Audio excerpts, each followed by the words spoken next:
Okay, now that I marked the holes, drilled them out, that way it all lines up here, the center crease here. And I'm just temporarily bolting these pieces together, make sure they work. So I'll do the same with these 3 lanes here for the shoulder. Yeah, like everything has to be temporarily built first to make sure, because yeah, once you put the permanent rivets in it, it's like you can't. It's really difficult to take it apart. So.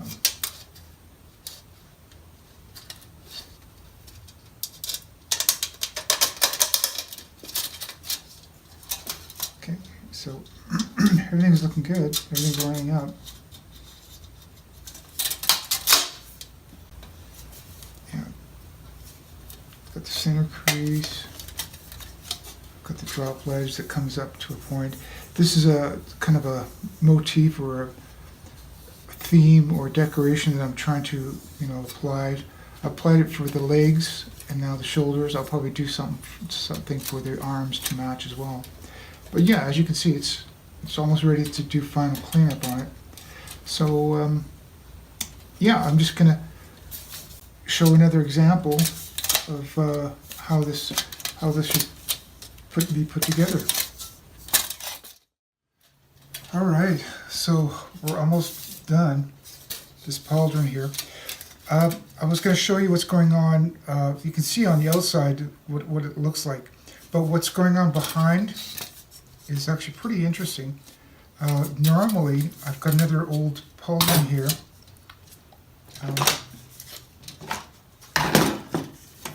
These are both really quite old.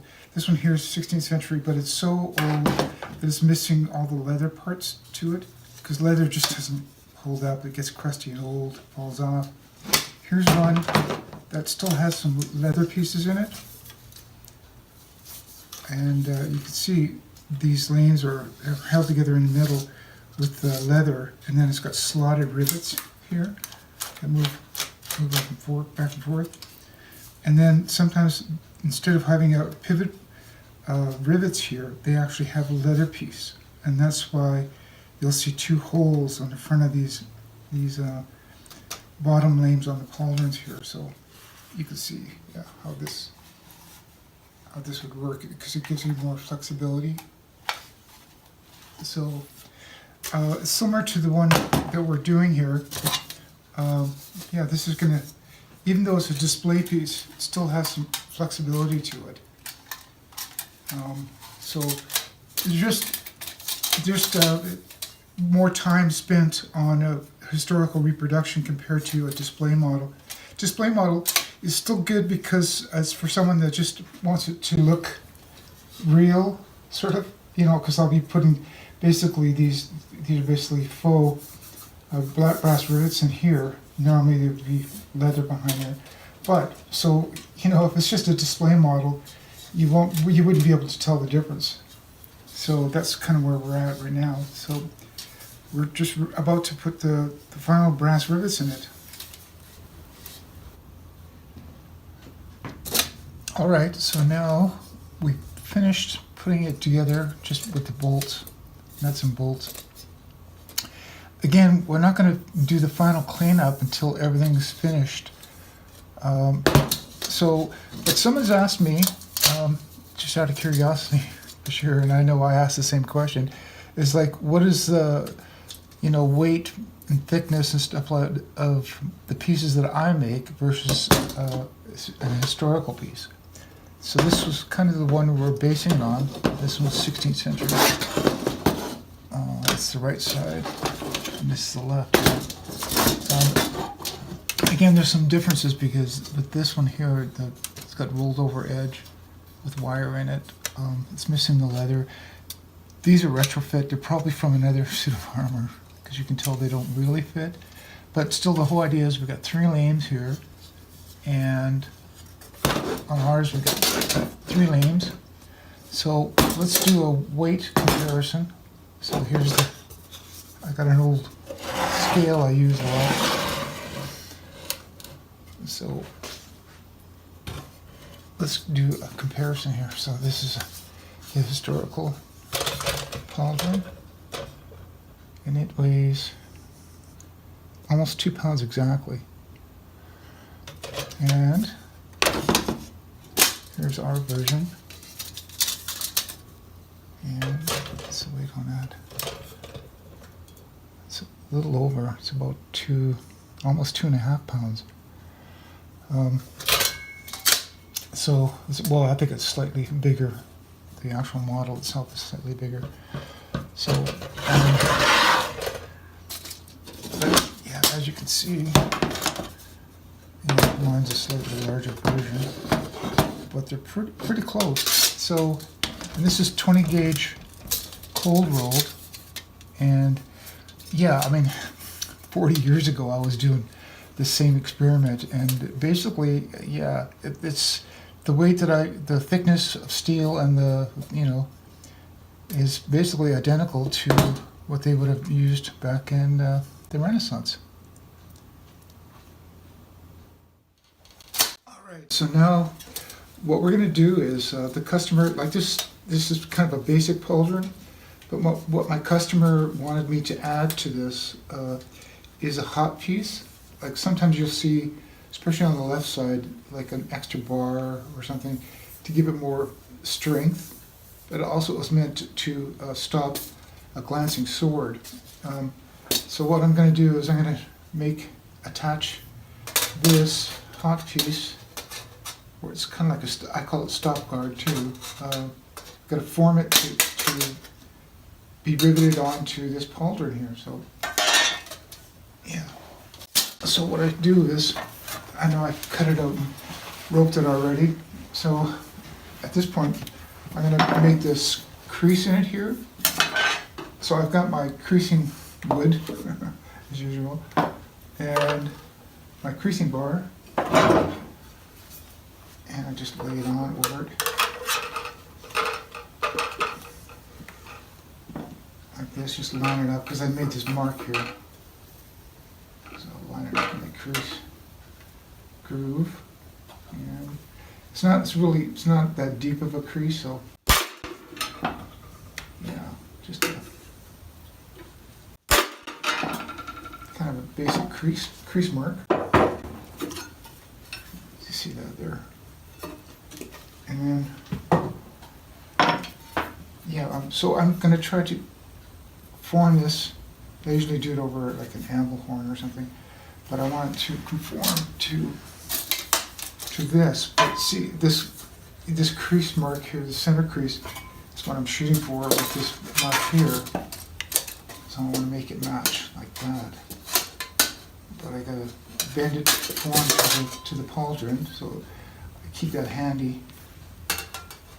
And then I can see it's going to need to bend back here a bit more. Okay, so now what I want to do is I'm going to bend this over. So as usual, I work on just soft wood. Here, I'll move this out of the way. You can see. I use my trusty 3-pound hammer to do this. So basically make a bend over on the soft wood first.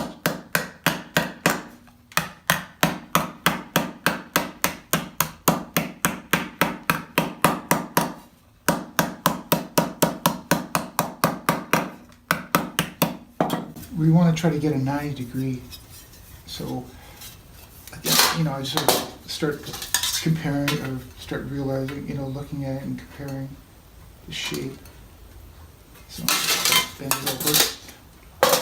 So now I go to the anvil for more crease on it. So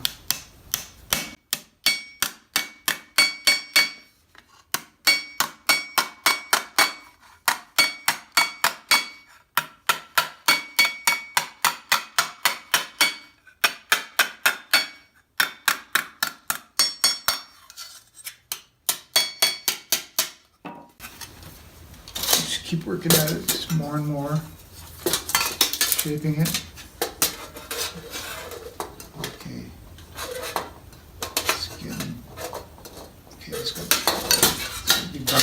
bucked back a little bit more like that. And then this curls more. So, you know, it's a long process. I'm trying to simplify here, but so here's the right pauldron, which I've been working on simultaneously, and I've sort of got this one up to speed already. So yeah, just lots of bending and hammering. So you want it to conform like that, so it's really snug, really close to the original shape. So from here, what I'm going to do is I'm going to take it apart and then mark the holes. So let's do that. That's why, like I keep saying, you got to temporarily build armor. You can't make a commitment until it's completely finished, all moving parts. So yeah, we take the upper limbs off, and yeah, we want to mark these holes here. So, you know, you could use like vice grips or whatever you want. All right, so we put it all together here, and we temporarily bolted the hot piece on. So everything's bolted together and functioning fine. As you can see, this is how it'll do more like that. So I've got both left and right done. And yeah, the right side's just a little shorter. It's pretty close to identical, but it's a little shorter here. The reason why they did that is because everybody was trained to be right-handed, so on your right side it's a little bit shorter for you to not only have a lance rest here, but also for more movement, because you're moving your arm more. So you want this big bulky thing on your right arm. So yeah, so they're ready to take apart, clean up, and then we'll rivet them all together with brass rivets. So back to the grind. There's lots of ways of cleaning up armor. Even myself, I go to different discs for angle grinders and things like that. So you'll see lots of videos out there on how to get this armor to a high polish. But what I start off with for myself is a flat wheel, a 120 grit, and then I go to this kind of a Scotch-Brite pad here. This is equal to around 300 grit, so you know, it gets it down even more. And then I go to a polishing machine, which yeah, I'll do on a later episode. So for now, I've got these parts here, and I'm gonna start cleaning them up, do a rough job, and then go to here, and they'll be here for a few hours.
So now we're putting we did the final cleanup, as much as, which is necessary to match the suit anyway.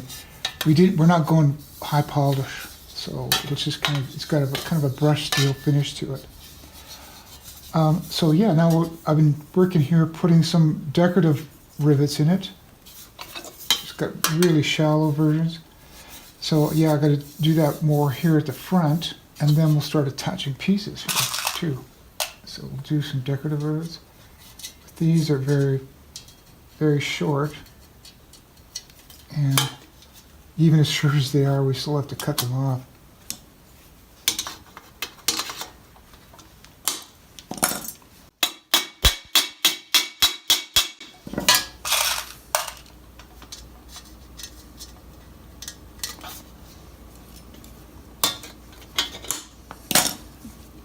And we're hammering them pretty solid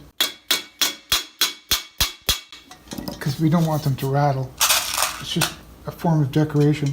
And normally, I showed you on the other historical piece, we'd be riveting on a leather strip, which we'll do in upcoming episodes,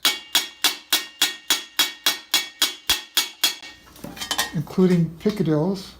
This kind of a nice decorative leather or velvet edging. I'll show how that goes as well. But for now, it's a really basic version.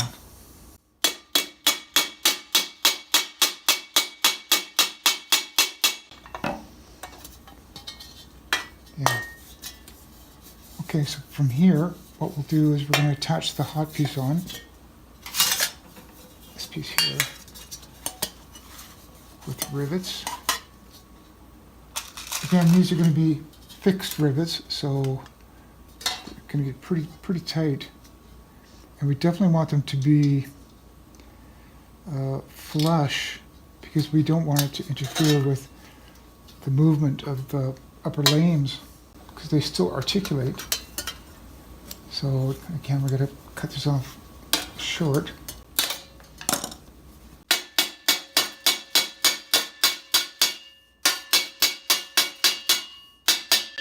I'm not doing it too tight yet. I'll flatten it out more once I get all three attached, but I just don't want to. I want to be able to attach the other pieces easy enough. Make sure they go in.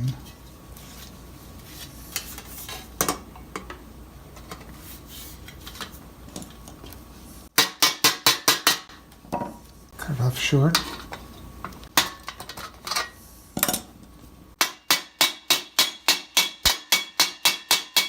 Yeah, not too tight yet. I will be doing a flush, but you want to make sure they all fit first. Yep. Okay.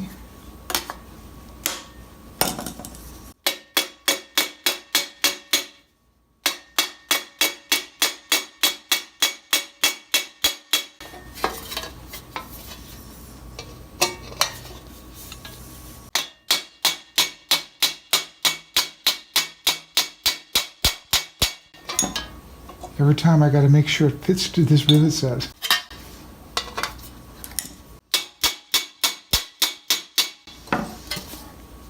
There. Okay, so now we're going to attach the other lames. Oh, before I do that, I did the decorative rivets here, but what I'm going to do is I'm going to attach the strap. For this version, instead of the steel strapping for this buckle, I'm doing leather strapping here.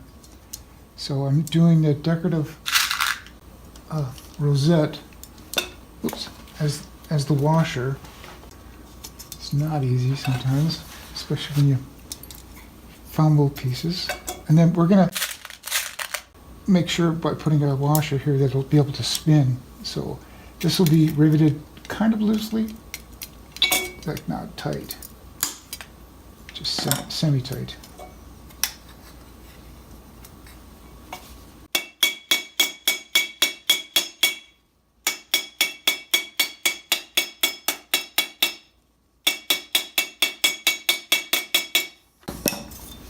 Because we want it to be able to spin like that. To this one first, with again the longer brass because we want to be able to move and spin a bit here. So we'll do that with the washer.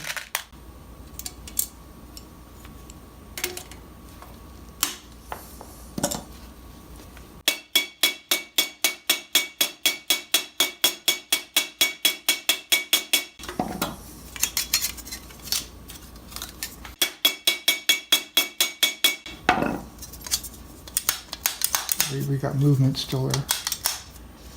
And we got to do the same here because we want movement. So we use the long rivets with washers.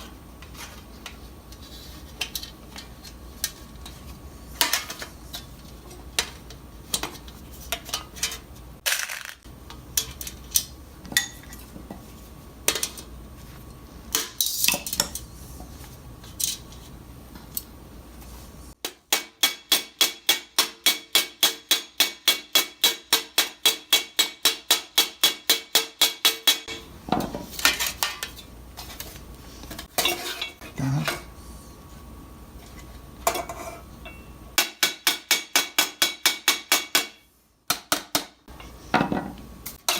Pauldrons took a lot longer than I remembered. I just want to make sure everything's working fine.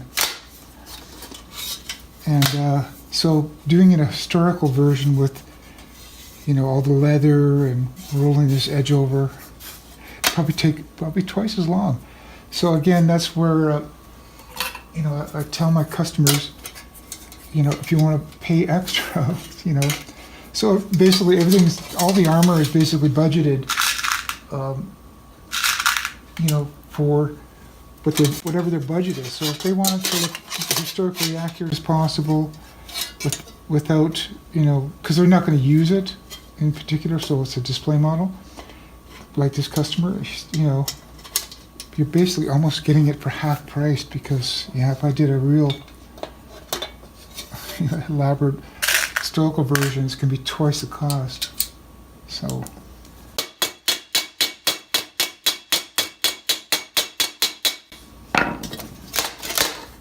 there we go. There's a left pauldron ready to mount onto the suit of armor.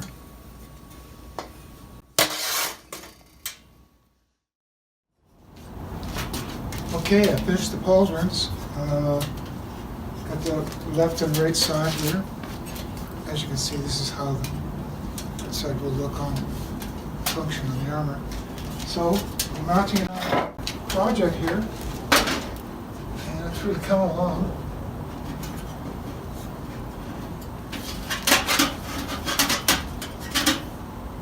Yeah, it's got these extra pieces which the customer added last minute, but before I finished them, I added those on there too.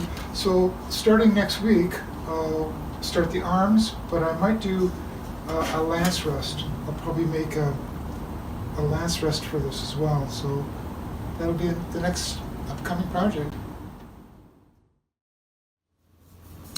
Okay, so my customer asked me to make him a lance rest. So I'm going to give you a short history of different styles that were made. Here's a really early version. This one is it was kind of late 14th century, early 15th century style lance rest. And what it did was it folded up out of the way so you can have your arms free to using different weapons. Then when you want to use a lance, it would fold down, and that way it would couch the lance underneath your arm. It would take most of the weight, so, and then fold up out of the way. Well, the same concept they also had in the 16th century, and what they did was they had some that were actually just bolted to the breastplate like this. Again, it would come down when you needed it, and then just fold up out of the way when you're not using your lance. Or there was another concept. There was a lot of different styles, but one was they would have 4 pins sticking out that you put on temporarily like this. Put this pin to hold it in place, and then when you didn't want it, you could just take it right off like that. Well, in the 16th century, they started using a lot more sort of spring steel and catches and latches and things, so they came up with this concept of being able to lock it down with a spring catch like this and hold it in place, and then when you push this in, it unlocked it and then it would lock it up. So lock it up out of the way, or you'd have it come down and it would lock in place. So this is really complicated, and I might be making one at in an episode coming up forward here, but for now I just made it just a sort of decorative version. So, but they would still be attached the same way. It would be a short little sort of bolt, but unlike modern bolts, instead of like a hex head or or a slotted screwdriver, what they would do is they would have it's like a fork type system on both ends. I'll show you what the tool. It was a special tool that they would use. It's pretty common, but it was a tool like this. Where is it? It's like a fork, and it would go on either side of the nut, so you could tighten it up that way. Like this. And then it would be attached, and you could take it on and off if needed. So yeah, this is what it would basically look like. Again, it's to hold the lance underneath your arm and hold it in place. So this is what I did. I finished this up.